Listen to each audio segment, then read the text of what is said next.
আগামী নির্বাচন হবে সবচেয়ে ঝুঁকিপূর্ণ বললেন সিইসি। নির্বাচনের ক্ষেত্রে নয়া উদাহরণ তৈরির আহ্বান কমিশনারদের। রাজধানীর কাকরাইলে গণ অধিকার পরিষদের সাথে জাতীয় পার্টির সংঘর্ষ, নূর সহ কয়েকজন আহত। দেশে উগ্রপন্থী রাজনীতি প্রতিষ্ঠার ষড়যন্ত্র দেখছেন মির্জা ফখরুল, মানুষের ভাগ্য পরিবর্তনই বিএনপির লক্ষ্য।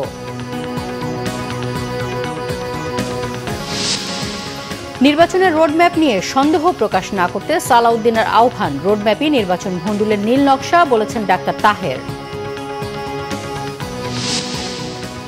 সন্ত্রাস বিরোধী আইনের মামলায় লতিফ সিদ্দিকী সহ 16 জন কারাগারে সশস্ত্র কর্মসূচিতে দেশ অস্থির করে সরকার উৎখাতের ষড়যন্ত্রের অভিযোগ।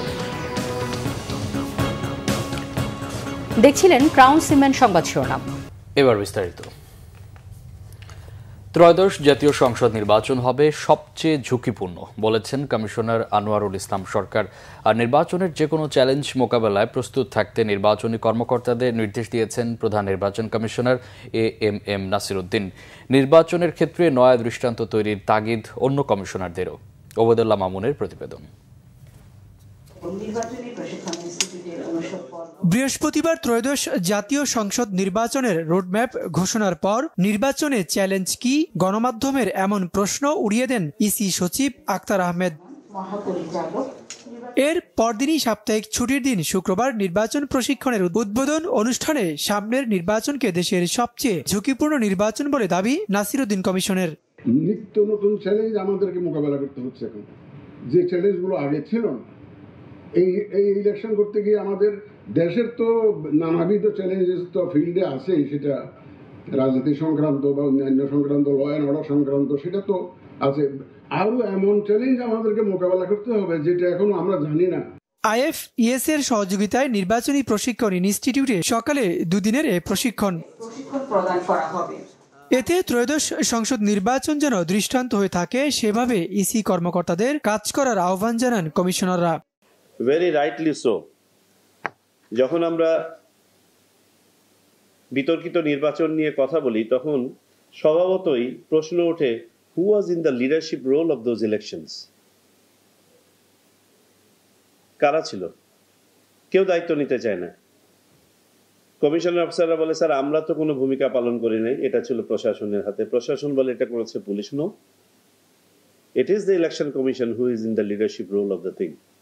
যে আমরা সারা জীবন চ্যালেঞ্জ ফেস করেছি, চ্যালেঞ্জের মধ্যে আমাদের সারা জীবন কাটিয়েছি, কিন্তু ত্রয়োদশ নির্বাচন, বাংলাদেশের ইতিহাসে যতগুলো নির্বাচন হয়েছে সবচেয়ে বেশি ঝুঁকিপূর্ণ হবে, এতে কোনো সন্দেহ। প্রশিক্ষণটিতে অংশ নিয়েছেন 40 জন। সামনের 2 ধাপে প্রশিক্ষণ নেবেন আরও 80 জন। ওবায়দুল্লাহ মামুন, বাংলা ভিশন, ঢাকা। গণ অধিকার পরিষদের সভাপতি নুরুল হক নূর আহত হয়েছেন। রাজধানীর কাকরাইলে জাতীয় পার্টি ও গণ অধিকার পরিষদের নেতাকর্মীদের মধ্যে সংঘর্ষকালে আহত হয়েছে নূর সহ দলটির বেশ কয়েকজন নেতাকর্মী। রক্তাক্ত অবস্থায় নূরকে হাসপাতালে নেওয়া হয়েছে। রাত 8:15টার দিকে দ্বিতীয় দফায় গণ অধিকার পরিষদের নেতাকর্মীরা জাপা কার্যালয়ের সামনে জড়ো হলে এই ঘটনা ঘটে। এর আগে সন্ধ্যায় জাপা কার্যালয়ের সামনে এক দফা সংঘর্ষ হয়। প্রত্যক্ষদর্শীরা জানান, ভিপি নূরের কর্মীদের সেনাবাহিনী এবং পুলিশ সদস্যরা জাতীয় পার্টির অফিসের সামনে থেকে ধাওয়া দিয়ে পল্টনের দিকে নিয়ে যাচ্ছিল। এ সময় জাতীয় পার্টির কার্যালয়ের সামনে অবস্থান করছিলেন নূর। এ সময় গণ অধিকার পরিষদের কর্মীদের ধাওয়া দিলে তারা জাতীয় পার্টি অফিসের দিকে ছুটে যান। ধাওয়া খেয়ে কর্মীরা কার্যালয়ে ঢুকে পড়ার চেষ্টা করেন। তখনই পুলিশ ও সেনাবাহিনীর সদস্যরা মিলে তাদের বেধড়ক লাঠিচার্জ করেন। এ সময় আহত হন নূর। দর্শক, এই মুহূর্তে কাকরাইলে রয়েছেন আমাদের সহকর্মী ফজলে রাব্বি। গণ অধিকার পরিষদের সাথে জাতীয় পার্টির নেতাকর্মীদের সংঘর্ষের খবরাখবর জানব তার কাছ থেকে। রাব্বি, সংঘর্ষের সূত্রপাত কি নিয়ে আর আহতদের বিষয়ে কি তথ্য আছে আপনার কাছে? জি ধন্যবাদ। আপনি জানেন যে ঠিক 9টার কিছু পর কিন্তু আসলে এই জাতীয় পার্টির যে কার্যালয়, এই কার্যালয়ের সামনে কিন্তু আসলে তারা এখানে নেতাকর্মীরা জড়ো হন এবং আপনি জানেন যে ঠিক গণ অধিকার পরিষদের যে কার্যালয় পাশেই, এই কার্যালয় থেকে কিন্তু আসলে কার্যালয়ের সামনে কিন্তু আসলে গণ অধিকার পরিষদের নেতাকর্মীরা আসলে জড়ো হয় এবং তারা একটা সংবাদ সম্মেলন করার জন্য কিন্তু আসলে সেখানে অবস্থান করে। কিন্তু আচমকাই কিন্তু আসলে বিভিন্ন নেতাকর্মী তারা অভিযোগ করছে যে জাতীয় পার্টির নেতাকর্মীরা কিন্তু আচমকা আসলে তাদের উপরে হামলা চালায় এবং আইন শৃঙ্খলা বাহিনী সহ যে নেতাকর্মী তাদের উপরে কিন্তু হামলা চালায় এবং এতে কিন্তু আহত হয়েছে নুরুল হক নূর, যিনি গণ অধিকার পরিষদের নেতা, তিনি কিন্তু আসলে মারাত্মকভাবে আহত হয়েছে। বর্তমানে তিনি হাসপাতালে ভর্তি আছে। ঠিক এখন পর্যন্ত আমার কাছে যে তথ্য আছে তাতে 10-15 জন আসলে এই ঘটনায় আহত হয়ে আসলে হাসপাতালে ভর্তি হয়েছে। তো এই পাশাপাশি আরেকটা বিষয় যে আপনি জানেন যে সন্ধ্যার পর থেকেই কিন্তু আসলে জাতীয় পার্টি এবং গণ অধিকার পরিষদের মধ্যে এক ধরনের উত্তেজনা চলে আসছিল এবং ধোঁয়াপাল্টা ধর ঘটনাও কিন্তু আসলে ইতিমধ্যে ঘটেছে। দ্বিতীয় দফায় কিন্তু আসলে গণ অধিকার পরিষদ কিন্তু আসলে যে নেতারা আছে তারা কিন্তু আসলে তাদের কার্যালয়ের সামনে আসলে একটি সংবাদ সম্মেলনের আয়োজন করে এবং সেই সংবাদ সম্মেলনে কিন্তু আসলে জাতীয় পার্টির নেতাকর্মী সহ তারা হামলা চালিয়েছেন এমন অভিযোগ কিন্তু আসলে গণ অধিকার পরিষদের নেতাকর্মীরা করছে। এখন মূলত এখানকার যে আমি ঠিক দাঁড়িয়েছি জাতীয় পার্টির কার্যালয়ের সামনে, এখানে কিন্তু আসলে থমথমে অবস্থা বিরাজমান করছে এবং আইন শৃঙ্খলা বাহিনী সহ সেনাবাহিনীর যিনি যত কর্মকর্তা আছে তারা কিন্তু এখানে আসলে অবস্থান নিচ্ছে এবং এখন পর্যন্ত কিন্তু আসলে এই কাকরাইল বিজয়নগর এলাকায় কিন্তু আসলে থমথমে পরিস্থিতি বিরাজমান আছে। তো এই ছিল একটা বিষয়। পাশাপাশি আপনি জানেন যে গণ অধিকার পরিষদ নেতাকর্মীরা কিন্তু সন্ধ্যার পর থেকেই কিন্তু আসলে তাদের মধ্যে উত্তেজনা চলে আসছিল। তারা কিন্তু বারবার অভিযোগ করছে যে আসলে জাতীয় পার্টির নেতারা তাদের উপর প্রথমে হামলা চালিয়েছে এবং তারপরেই কিন্তু আসলে তারা আসলে এই ঘটনার ধোঁয়াপাল্টা ধর ঘটনার সূত্রপাত হয়েছে। একইভাবে জাতীয় পার্টির নেতাকর্মীরাও কিন্তু পক্ষান্তরে তারা অভিযোগ করছে যে গণ অধিকার পরিষদের নেতাকর্মী তাদের উপর হামলা চালিয়েছে। তো এই ছিল মোটামুটি এখানকার সর্বশেষ অবস্থা। রাব্বি, আপনাকে ধন্যবাদ। এর আগে এক সমাবেশে গণ অধিকার পরিষদের সভাপতি নুরুল হক নূর বলেন, গণঅভ্যুত্থানের শক্তিসমূহের মধ্যে বিভ্রান্তি ছড়িয়ে বিভাজন তৈরি করা হচ্ছে। এতে ফ্যাসিবাদীরা পেছন থেকে অট্টহাসি দিচ্ছে। আর গণসংহতি আন্দোলনের প্রধান সমন্বয়ক জুনায়েদ সাকি বলেছেন, ফ্যাসিস্টের পতন হলেও ফ্যাসিবাদী ব্যবস্থা পুরোপুরি উচ্ছেদ করা যায়নি। আরো জানাচ্ছেন গালমান শফি। শুক্রবার রাজধানীতে জাতীয় পার্টি সহ আওয়ামী লীগের দোসরদের রাজনীতি নিষিদ্ধ, নিবন্ধন বাতিল ও ফ্যাসিবাদের সাথে জড়িতদের গ্রেফতারের দাবিতে সমাবেশ ও বিক্ষোভ মিছিল করে গণ অধিকার পরিষদ। সমাবেশে নুরুল হক নূর বলেন, আগামী নির্বাচনের আগেই জাতীয় ঐক্যমত্যের ভিত্তিতে আওয়ামী লীগ ও এর দোসর জাতীয় পার্টির নিবন্ধন বাতিল ও তাদের রাজনৈতিক কার্যক্রম নিষিদ্ধ করতে হবে। জাতীয় ঐক্যমত্য কমিশনকে অনুরোধ করব, ওই জুলাই সনদেই আপনারা অন্তর্ভুক্ত করুন, গণ অভ্যুত্থান পরবর্তী বাংলাদেশে গণহত্যাকারী রাজনৈতিক দল আওয়ামী লীগ এবং তার দোসররা রাজনীতি করতে পারবে না। আওয়ামী লীগ যদি কোনোভাবে কামব্যাক করতে পারে, যারা প্রোফাইল লাল করেছিলেন 20 বছর পরে হলেও জীবন লাল করে দিবে। এদিকে রাজধানীতে এক সংবাদ সম্মেলনে এবি পার্টির সাধারণ সম্পাদক ব্যারিস্টার আসাদুজ্জামান ফুয়াদ বলেন, নির্বাচন কমিশন ঘোষিত রোডম্যাপে জন আকাঙ্ক্ষার প্রতিফলন ঘটেনি। গতকালকের যে পথনকশা নির্বাচন কমিশন ঘোষণা করেছে সেটাকে আমরা স্বাগত জানাই। গুরুত্বপূর্ণ হচ্ছে যে এই পথনকশার ভিতরে আমরা আরও গুরুত্বপূর্ণ কিছু জিনিস আশা করেছিলাম, যেগুলো তারা কৌশলগতভাবে অ্যাড্রেস করতে ব্যর্থ হয়েছে এবং একটা ভালো নির্বাচন করবার জন্য সেগুলো গুরুত্বপূর্ণ বলে আমরা বোধ করছি। অপরদিকে গণসংহতি আন্দোলনের প্রধান সমন্বয়কারী জুনায়েদ সাকি বলেছেন, 24-এর গণ অভ্যুত্থানের মধ্য দিয়ে ফ্যাসিস্ট সরকারের পতন হলেও ফ্যাসিস্ট স্বৈরাচারী ব্যবস্থা এখনও পরিপূর্ণভাবে উচ্ছেদ করা যায়নি।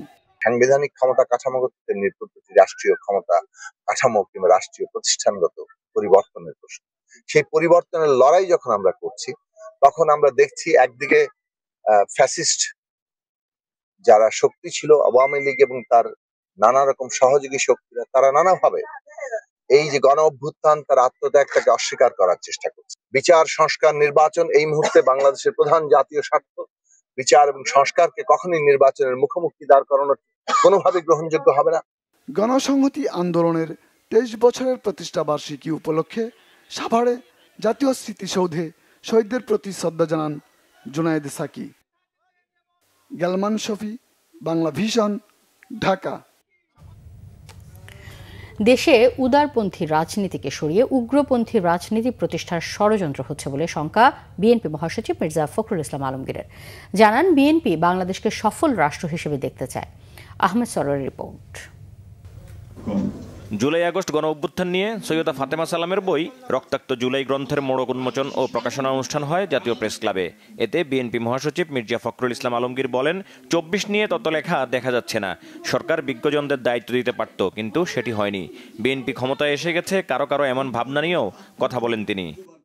আপনারা মনে করবেন না যে আপনারা ক্ষমতায় চলে এসেছেন, এটা অনেকেই মনে করছে বলে ওই দুর্বৃত্তায়নগুলোকে তারা নিয়ন্ত্রণ করতে পারছেন না। এখনো আপনারা ক্ষমতায় কাছেও আসেননি। বাংলাদেশকে আমরা দেখতে চাই কিন্তু একটা সফল দেশ হিসাবে, ফেইল্ড স্টেট হিসাবে নয়। গণতন্ত্রকে আজকে আমরা সেই জায়গায় নিয়ে যেতে চাই যে জায়গায় গণতন্ত্র সত্যিকার অর্থেই জনগণের কল্যাণের জন্য কাজ করতে পারে। একটা ষড়যন্ত্র চলছে, সেই ষড়যন্ত্রটা হচ্ছে যে এই মধ্যপন্থা রাজনীতি, উদারপন্থী রাজনীতি, উদারপন্থী গণতন্ত্র তাকে সরিয়ে দিয়ে একটা উগ্রবাদের রাজনীতিকে নিয়ে আসা বাংলাদেশে, এটাও বাংলাদেশের জন্য চরম ক্ষতিকর হবে। আমাদেরকে সেই জন্যে এই উদারপন্থী গণতন্ত্রকে প্রতিষ্ঠা করবার জন্য ঐক্যবদ্ধ হয়ে কাজ করতে হবে। বিএনপি মহাসচিব বলেন, রাজনৈতিক দলগুলো মিলেমিশে ইসির দেয়া রোডম্যাপকে এগিয়ে নিলে দেশের জন্য ভালো হবে।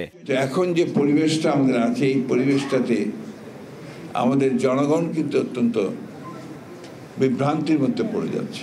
মানুষকে জিজ্ঞেস করলেই মানুষ বলে নির্বাচন হবে তো, এই যে একটা হতাশা এসে যায় যে হবে তো। আমি যেটা বলি সবসময় যে নির্বাচন হবেই, এবং যে ঘোষণা দেওয়া হয়েছে সেই সময়টাতেই হবে। এই কারণে যে এর কোনো বিকল্প নেই। দুর্ভাগ্যজনকভাবে কতগুলো রাজনৈতিক দল তারা মিথ্যা প্রচারণা, ভুল প্রচারণা করে বিএনপিকে হেয় প্রতিপন্ন করতে চায়। অনেক চক্রান্ত আছে, ষড়যন্ত্র আছে, সেগুলোকে ওভারকাম করে আপনাদের ঐক্য দিয়ে, আপনাদের ভালো কাজ দিয়ে আপনাদেরকে কিন্তু জনগণের কাছে যেতে হবে। মির্জা ফখরুল বলেন, মানুষের পরিবর্তনের আকাঙ্ক্ষা বাস্তবায়নে বিএনপিকেই জনগণকে সাথে নিয়ে এগিয়ে যেতে হবে। সেগুলোকে ওভারকাম করে আপনাদের ঐক্য দিয়ে। আহমেদ সরওয়ার, বাংলা ভিশন, ঢাকা। নির্বাচনের রোডম্যাপ নিয়ে সন্দেহ প্রকাশ না করে প্রয়োজনে আলোচনার মাধ্যমে সমঝোতা ও সিদ্ধান্ত নেওয়ার আহ্বান জানিয়েছেন বিএনপির স্থায়ী কমিটির সদস্য সালাউদ্দিন আহমেদ। বাংলা একাডেমিতে মায়ের ডাক আয়োজিত আলোচনা সভায় তিনি আহ্বান জানান। সালাউদ্দিন আহমেদ বলেন, ঐক্যে ফাটল ধরাতে কোনো পক্ষ চেষ্টা করছে। দীর্ঘদিন ধরে মানুষ গণতন্ত্রের জন্য আন্দোলন সংগ্রাম করেছে, সেই যাত্রা বাধাগ্রস্ত না করতে আহ্বান জানান তিনি। নির্বাচনের রোডম্যাপকে স্বাগত না জানিয়ে কোনো দল সঠিক কাজ করছে না বলেও মনে করেন সালাউদ্দিন আহমেদ। আর কেউ যেন গুমের শিকার না হয়, ভবিষ্যতে সরকার পরিচালনার দায়িত্ব পেলে প্রয়োজনীয় আইন সংশোধন করা সহ যাবতীয় পদক্ষেপ নেওয়া হবে বলেও জানান বিএনপির স্থায়ী কমিটির এই সদস্য। কেউ আজকে কোথাও কথা বলতে শুনলাম কোন রাজনৈতিক দল যে নির্বাচন কমিশন যে রোডম্যাপ ঘোষণা করেছে তার মধ্য দিয়ে নাকি একটি সুষ্ঠু নির্বাচন অনুষ্ঠানের পথে বাধা সৃষ্টি হবে, অথবা নির্বাচন ভণ্ডুল করার নাকি একটা পায়তারা হবে। আমরা সেভাবে কেন দেখব? এই নির্বাচনের রোডম্যাপ ঘোষণার জন্যই তো আমরা বিগত 1 বছর অনেকটা আলাপ আলোচনা এবং সরকারের সাথে দর কষাকষি করে সবাই মিলে ঐক্যবদ্ধভাবে এই জায়গায় আসতে পেরেছি। আজকে যখন নির্বাচনের রোডম্যাপ ঘোষণা হয়ে গেল, সেটা জাতির প্রত্যাশা পূরণ হয়েছে বলে আমরা আমাদের প্রতিক্রিয়া জানিয়েছি। সেই জায়গায় এটাকে আমরা স্বাগত না জানিয়ে এর মধ্যে কোনো সন্দেহ দোদুল্যমানতা দেখানো ঠিক হবে না। আসুন, যদি কোনো রকমের কোনো বিষয়ে কোনো সংশয় থাকে আমরা আলাপ আলোচনা করি। প্রধান উপদেষ্টা প্রতিশ্রুতি ভঙ্গ করে নির্বাচনী রোডম্যাপ ঘোষণা করেছেন। এই রোডম্যাপ একটি সুষ্ঠু নির্বাচনকে ভণ্ডুল করার জন্য নীল নকশা বলে মন্তব্য করেছেন বাংলাদেশ জামায়াতে ইসলামের নায়েবে আমির ডাক্তার সৈয়দ আব্দুল্লাহ মোহাম্মদ তাহের। শুক্রবার সকালে ১৪গ্রাম উপজেলার কালিকাপুর ইউনিয়নের নির্বাচনী দায়িত্বশীল সমাবেশে তিনি এসব কথা বলেন। আব্দুল্লাহ মোহাম্মদ তাহের বলেন, চূড়ান্ত সংস্কারের সিদ্ধান্তে পৌঁছানোর আগে ওয়াদা ভঙ্গ করে প্রধান উপদেষ্টা নির্বাচনের কথা ঘোষণা করেছেন। তাছাড়া বিচার এখন এখনও দৃশ্যমান হয়নি। এর মাঝে বোধহয় তিনি কোনো শক্তির কাছে মাথা নত করে পরিকল্পিত নির্বাচনের দিকে এগিয়ে যাচ্ছেন বলে অনেকের শঙ্কা।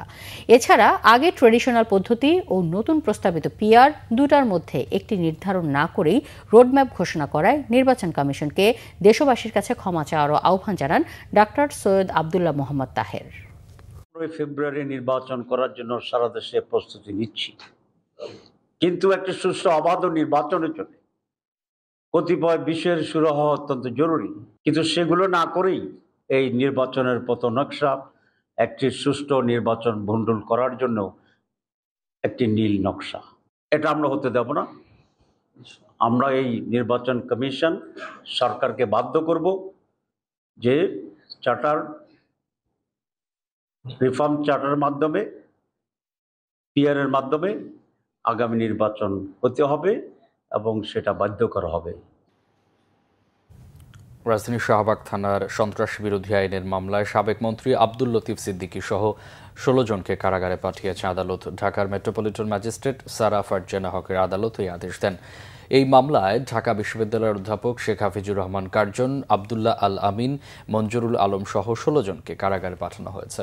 শুক্রবার সকালে তাদের আদালতে হাজির করে কারাগারে আটক রাখার আবেদন করেন তদন্তকারী কর্মকর্তা। আবেদনে বলা হয়, আব্দুল লতিফ সিদ্দিকী মঞ্চ 71 এর ব্যানারকে পুঁজি করে প্রকৃতপক্ষে দেশকে সশস্ত্র সংগ্রামের মাধ্যমে অস্থিতিশীল করে বর্তমান অন্তর্বর্তীকালীন সরকারকে উৎখাতের ষড়যন্ত্র করছে। মামলাটি সুষ্ঠু তদন্তের স্বার্থে তাদের জেলে আটক রাখা একান্ত প্রয়োজন। এছাড়া মামলার তদন্তের স্বার্থে পরবর্তী সময়ে ব্যাপক ও নিবিড় জিজ্ঞাসাবাদের জন্য আসামিদের পুলিশ রিমান্ডে পাওয়ার আবেদন করবে পুলিশ।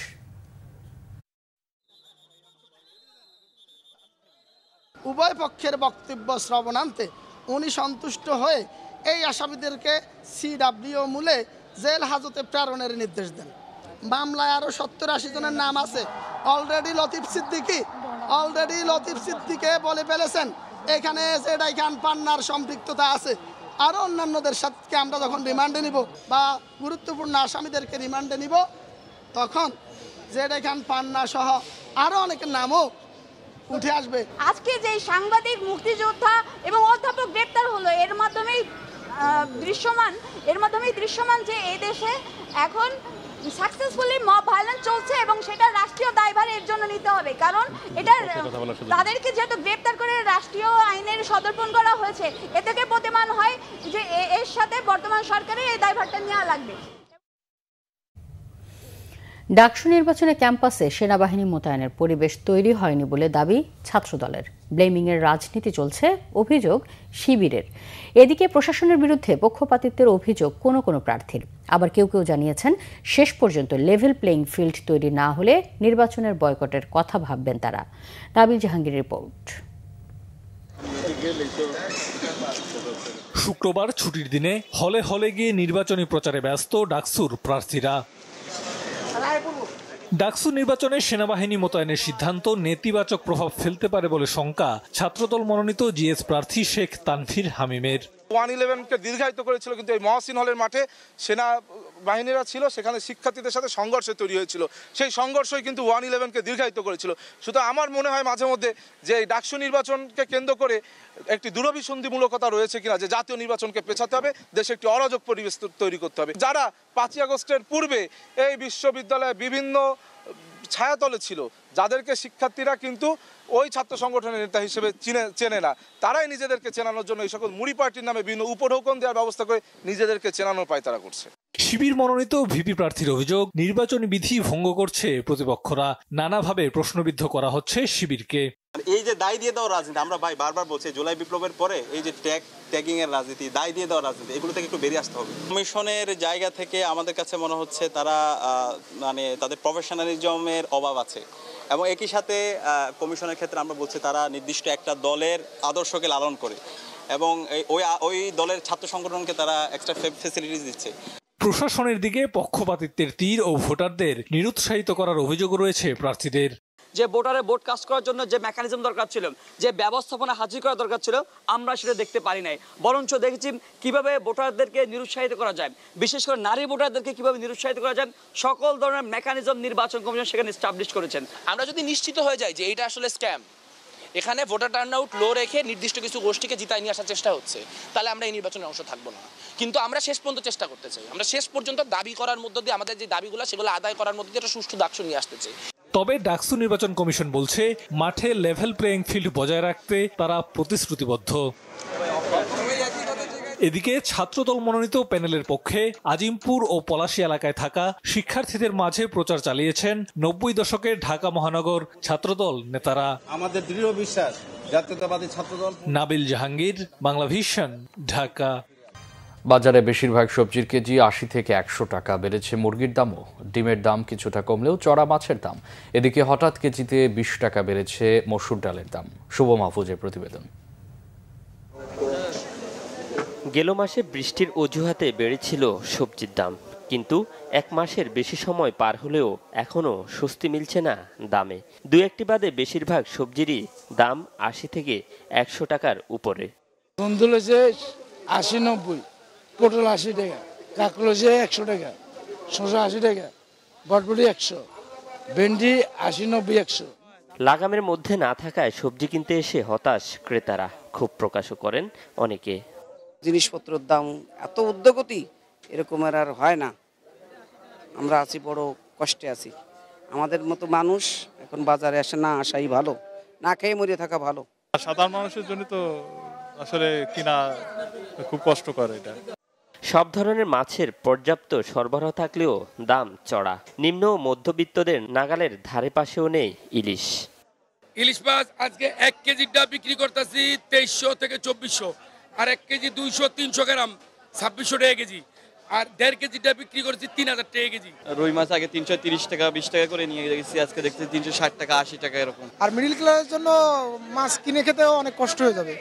সপ্তাহের ব্যবধানে বেড়েছে মুরগির দাম। কেজিতে 20 টাকা বেড়ে ব্রয়লার 170 টাকা, সোনালী মুরগি বিক্রি হচ্ছে 320 টাকা। ব্রয়লার মুরগিটা বেচতেছি 170-75 টাকা, দেশি মুরগিটা বেচতেছি আপনার 570-80 টাকা, লেয়ার মুরগিটা 300-320 টাকা। এদিকে হঠাৎ করে কেজিতে 20 টাকা পর্যন্ত বেড়েছে মসুর ডালের দাম। দাম বাড়ার কারণ জানা নেই খুচরা ব্যবসায়ীদের। মসুর ডাল গত মাসের এই মাসে পার কেজিতে 20 টাকা বেশি। 140 টাকা কিনা করতো, 45 টাকা বেচতাম, এখন 150 টাকা কিনা, আবার 155 টাকা বিক্রি করি। অন্যদিকে কিছুটা স্বস্তি মিলছে ডিমের দামে। সপ্তাহের ব্যবধানে ডজনে 10 টাকা কমে বিক্রি হচ্ছে 130 টাকা। শুভ মাহফুজ, বাংলা ভিশন, ঢাকা।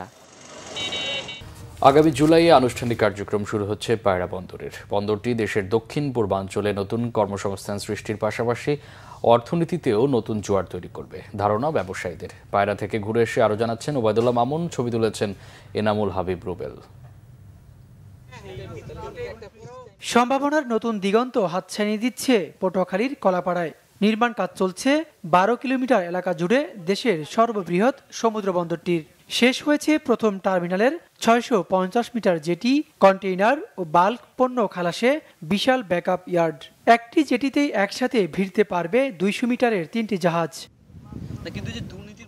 পায়রা বন্দরে থাকছে 1 লাখ বর্গফুটের ওয়্যারহাউস, প্রশাসনিক ভবন, অভ্যন্তরীণ নৌর ড্রেজিং, জলযান নির্মাণ, ভূমি অধিগ্রহণ, মহাসড়কের সঙ্গে 5.22 কিলোমিটার 4 লেন সড়ক। এছাড়া 5,427 কোটি 94 লক্ষ টাকা ব্যয়ে নির্মীয়মান এই সমুদ্র বন্দরের প্রথম টার্মিনাল ও আনুষঙ্গিক সুবিধা প্রকল্পে থাকছে ইউটিলিটি সার্ভিস সহ জেটি নির্মাণ, ব্যাকআপ ইয়ার্ড নির্মাণ, 40,000 বর্গফুটের service jetty vehicle, parking shed প্রস্তুত।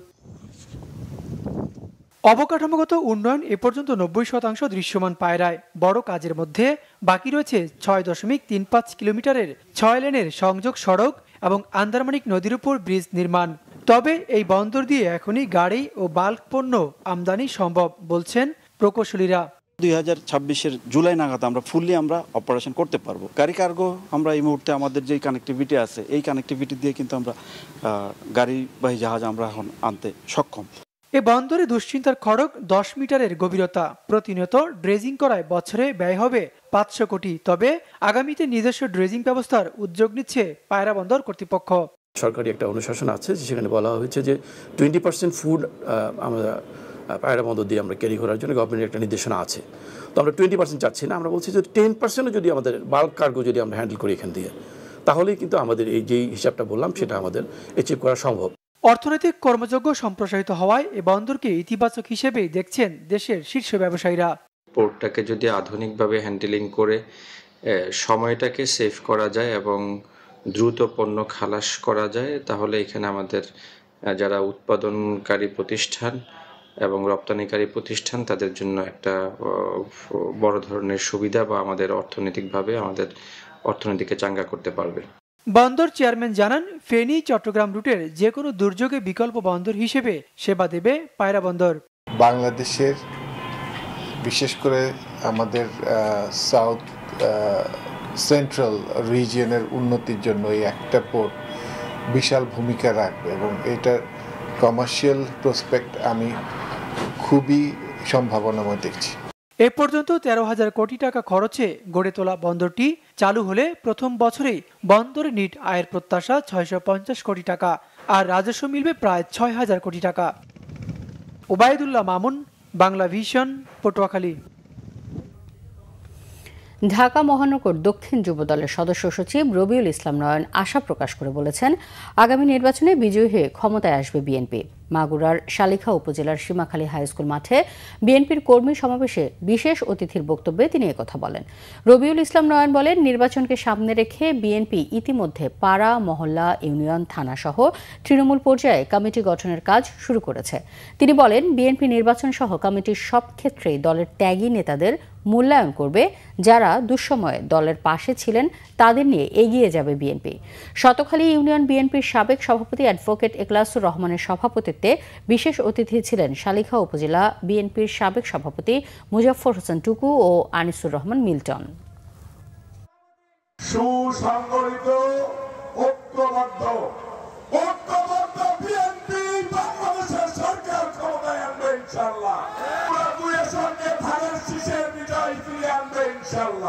এই বাড়ি থেকে জন্ম নিয়েছে কাজী সালিমুল হক কামালের মতো সুসন্তানরা, আপনাদের মতো কিংবদন্তি পুরুষরা জন্ম নিয়েছে দেখেই 17 বছর যাবৎ যে মাটিতে চাষ দেওয়া হয় নাই, 17 বছর পরে কাজী সালিমুল হক কামাল, রবিউল ইসলাম নয়ন এসে যখন জমিতে দাঁড়িয়েছে তখন ধানে ধানে ভরে গিয়েছে আপনারা একটা একটা ধান।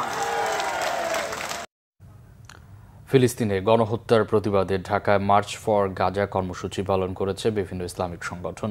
জুমার নামাজ শেষে জাতীয় মসজিদ বায়তুল মোকাররমের দক্ষিণ গেটে কর্মসূচি পালন করে। ফিলিস্তিনে শান্তি প্রতিষ্ঠায় অস্থায়ী মঞ্চে 3 ভাষায় ঘোষণাপত্র পাঠ করা হয়। সেখানে জাতিসংঘ এবং ওআইসিকে ইসরায়েলি পণ্য বয়কটে মুসলিম বিশ্বকে বার্তা দেওয়ার তাগিদ দেওয়া হয়েছে। ঘোষণাপত্রে বলা হয়, স্বাধীন ফিলিস্তিনি করতে শুধু বাংলাদেশ নয়, পৃথিবীর সব মুসলিম দেশগুলোর একত্রিত হয়ে রাজপথে নামতে হবে। অবিলম্বে গাজায় গণহত্যা বন্ধ করতে হবে জানিয়ে ইসলামী সংগঠনের নেতারা বলেন, ইসরায়েলের বিচার আন্তর্জাতিক আদালতে নিশ্চিত করতে হবে, যার জন্য সম্মিলিত পদক্ষেপ নেওয়া প্রয়োজন। মুসলিম দেশগুলোর সাথে ইসরায়েলের সকল বাণিজ্যিক চুক্তি বাতিল করার আহ্বান জানান সভা থেকে।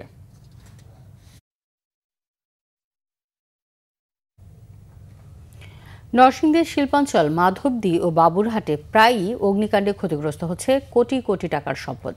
অপ্রশস্ত রাস্তা ও পলিসহ পর্যাপ্ত পানির উৎস না থাকায় আগুন নিয়ন্ত্রণে হিমশিম খাচ্ছে ফায়ার সার্ভিস। ব্যাপক ক্ষতির শিকার হচ্ছেন ব্যবসায়ীরা। নরসিংদী প্রতিনিধি লক্ষণ বর্মনের তথ্য ও ছবি নিয়ে ডেস্ক রিপোর্ট।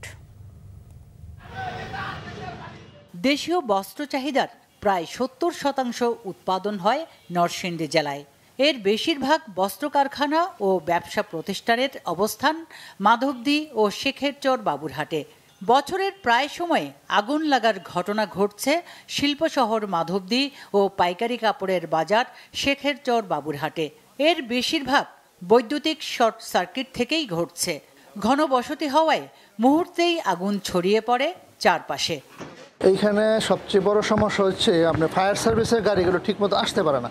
রাস্তার 2 সাইডে আপনার অনেক বেশি ফুটপাতের দোকান থাকার কারণে যানজট থাকে। পানি থাকলে দেখা গেছে আপনার ক্ষতিটা অনেক কম হইতো। ভুক্তভোগী ব্যবসায়ী সহ স্থানীয়দের অভিযোগ, দেশের অন্যতম পাইকারি কাপড়ের বাজার শেখেরচর বাবুরহাট ও শিল্প শহর মাধবদীতে নেই পর্যাপ্ত পানির উৎস। এছাড়া পৌর শহর ও বাজারের বেশিরভাগ গলি ও সড়ক অপ্রশস্ত হওয়ায় ঢুকতে পারে না ফায়ার সার্ভিসের গাড়ি। একটা আগুন বা একটা দুর্ঘটনা ঘটলে পর্যাপ্ত পরিমাণের সময়ের মধ্যে এটা নিবারণ করা যায় না। ধরেন শত শত কোটি টাকার ক্ষয়ক্ষতি হয়ে যায়, এটা নিয়ে আসলে কারো কোনো খেয়ালই নেই। আগুনের সময় যেটা ফিল করছি, ফায়ার সার্ভিস আসছে, পাইপও আসছে, পানির স্বল্পতা। আমরা এই এলাকাগুলা, এইসব স্থানগুলা পরিদর্শন করেছি। পরিদর্শন করে ব্যবসায়ী সমিতি, মালিক এবং স্থানীয় প্রশাসন ওনাদেরকে অবগত করেছি, চিঠি দিয়েছি, কিন্তু এর কোনো এখন পর্যন্ত কোনো সুরাহা হয়নি। অবৈধ স্থাপনা উচ্ছেদ, সড়ক ও গলি প্রশস্তকরণ, পানির উৎস নিশ্চিত করা এবং আগুন নেভানোর যন্ত্র রাখা সহ প্রয়োজনীয় প্রশিক্ষণের দাবি ব্যবসায়ী নেতাদের। আমরা সব ব্যবসায়ীরা যদি গড়ের মায়া ছাইরে দিয়া পৌরসভার সহযোগিতায় যদি রাস্তা একটু প্রশস্ত করা যায়, যে আমি 2 হাত রাস্তা গড় ভাঙ্গে দিলাম, গড় একটু কম হোক, রাস্তাটা প্রশস্ত হোক, তখনই একমাত্র আমার মনে হয় যে এই সমস্যাটা সমাধান করা সম্ভব। আমাদের কর্মচারী যারা আছে প্রত্যেকটা যদি আমরা একটু প্রশিক্ষণ দিই, যে কোনো সময়ই দুর্ঘটনা ঘটতে পারে, বিদ্যুতের শর্ট সার্কিট যে কোনো সময় ঘটতে পারে, যাতে আমরা ওই কাজটা দ্রুত আমাদের কর্মচারী যারা আছে এই ব্যবস্থা নেব, তাইলে হয়তো ক্ষতির পরিমাণ অনেকটা কমে যাবে। ফায়ার সার্ভিসের তথ্য মতে জেলায় 2024 সালে 360টি অগ্নিকাণ্ডের ঘটনায় আনুমানিক 7,73,98,000 টাকার সম্পদের ক্ষতি হয়, নিহত হয় 1 জন। এছাড়া চলতি বছরের আগস্ট পর্যন্ত 261টি অগ্নিকাণ্ডের ঘটনায় ক্ষতি হয়েছে 7,56,53,000 টাকার সম্পদ। Bangla Vision news desk. এবার আরো কিছু খবর নিয়ে দেখুন একটি ডেস্ক রিপোর্ট। গণফোরামের 32তম প্রতিষ্ঠা বার্ষিকী উপলক্ষে আলোচনা সভা হয়েছে রাজধানীতে। বিকেলে জাতীয় প্রেস ক্লাবের আব্দুস সালাম মিলনায়তনে এতে উপস্থিত ছিলেন বিএনপির স্থায়ী কমিটির সদস্য ডাক্তার AZM জাহিদ হোসেন। এ সময় 24-এর ছাত্র জনতার অভ্যুত্থানের শহীদদের প্রতি গভীর শ্রদ্ধা ও আহতদের প্রতি সমবেদনা জ্ঞাপন করা হয়। একই সাথে 52-এর ভাষা আন্দোলন থেকে 71-এর মহান মুক্তিযুদ্ধ এবং পরবর্তী গণতান্ত্রিক লড়াই সংগ্রামে যারা শহীদ হয়েছেন তাদের প্রতিও জানানো হয় গভীর শ্রদ্ধা। বিএনপির যুগ্ম মহাসচিব অ্যাডভোকেট আব্দুস সালাম আজাদ বলেছেন, ফ্যাসিস্ট শেখ হাসিনা দেশের গণতান্ত্রিক প্রক্রিয়াকে ধ্বংস করেছে। একমাত্র তারেক রহমানের নেতৃত্বেই দেশের গণতন্ত্র পুনরুদ্ধার ও অর্থনৈতিক উন্নয়ন সম্ভব। বিকেলে বিএনপির 47তম প্রতিষ্ঠা বার্ষিকী উপলক্ষে আলোচনা সভা ও মাছের পোনা অবমুক্তকরণ কর্মসূচিতে প্রধান অতিথির বক্তব্যে তিনি এসব কথা বলেন। সাতক্ষীরা জেলা বিএনপির যুগ্ম আহ্বায়ক ডক্টর মোহাম্মদ মনিরুজ্জামানের সাথে সাংবাদিকদের মতবিনিময় সভা হয়েছে। বিকেলে ম্যানগ্রোভ সভাঘরে এতে উপস্থিত ছিলেন স্থানীয় প্রেস ক্লাবের সভাপতি আবুল কাশেম, সাধারণ সম্পাদক আসাদুজ্জামান সহ অন্যরা।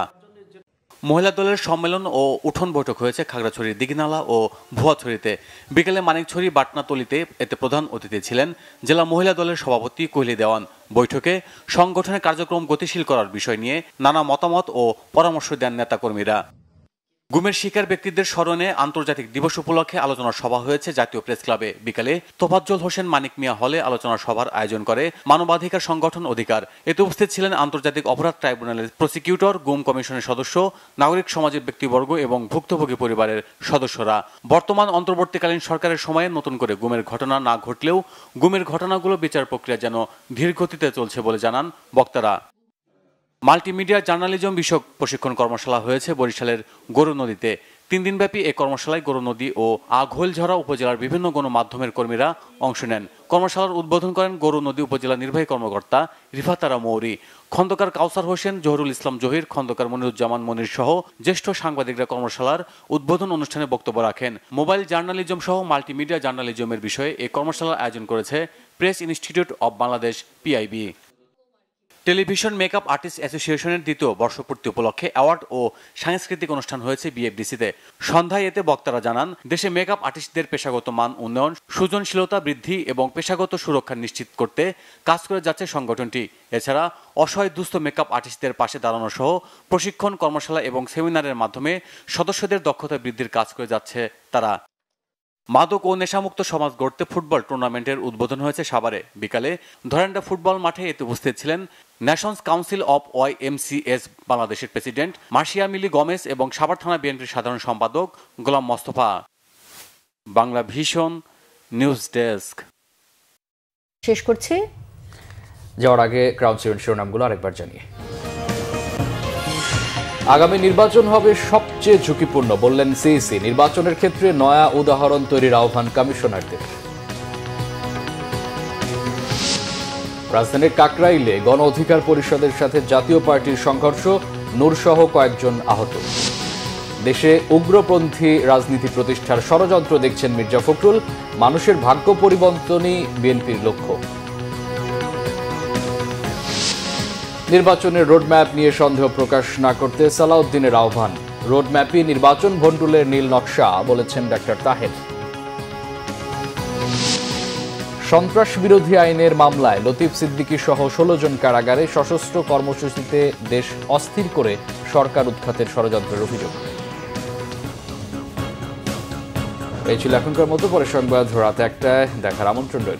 এছাড়া বাংলাভিশন সংবাদ ও সংবাদ সংশ্লিষ্ট অনুষ্ঠান দেখতে ভিজিট করুন www.bvnews24.com ও facebook.com/banglavisionnews-এ এবং সাবস্ক্রাইব করুন youtube.com/banglavisionnews-এ। ধন্যবাদ। শুভরাত্রি। শুভরাত্রি।